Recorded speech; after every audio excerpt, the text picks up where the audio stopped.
In this series of videos over the next few weeks on footwear, just going to have a look at some features to be aware of when you're purchasing a shoe that can make a difference with how the shoe feels and with how it's actually making you function as well. You know, there's such a huge variety of shoes available out there. It can be really quite difficult to know what you're looking at and to know what things to be searching for.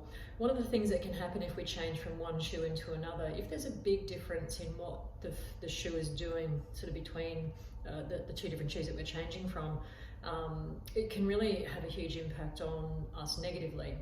Of course, given enough time, we can adapt to that. So there's a few things that are worth knowing about. And the first thing I'm going to talk about is what's called the heel drop in the shoe. So I'm going to look at a running shoe. This is a running shoe, and essentially we're talking about heel drop. It's looking at the height difference between the heel and the forefoot of the shoe.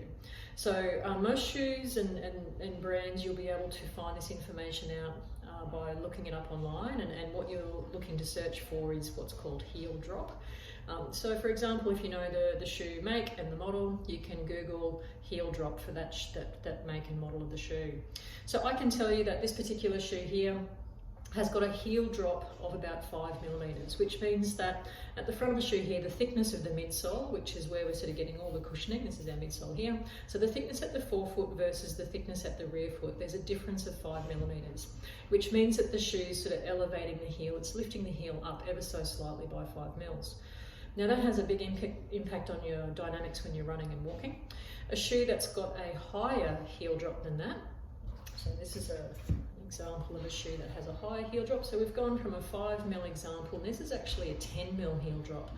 So again, the thickness of at the forefoot, so you can see the forefoot thickness of the midsole is much thinner compared to the rear foot, and that difference is around about 10 millimeters. So that's a fairly extreme example, I guess, of going from a shoe. If I'm running in this shoe all the time, which has got a 10 mil heel elevation, and I go into a shoe that's now down to a 5 mil heel elevation, it's first of all going to feel quite different, but it will increase the load on my posterior chain, so on my calf muscle, on my Achilles tendon in particular, potentially on my plantar fascia as well, potentially also further up the chain and into my hamstrings. So if I made a very sudden transition from that 10 mil to the 5 mil, it could mean that I get a little bit sore.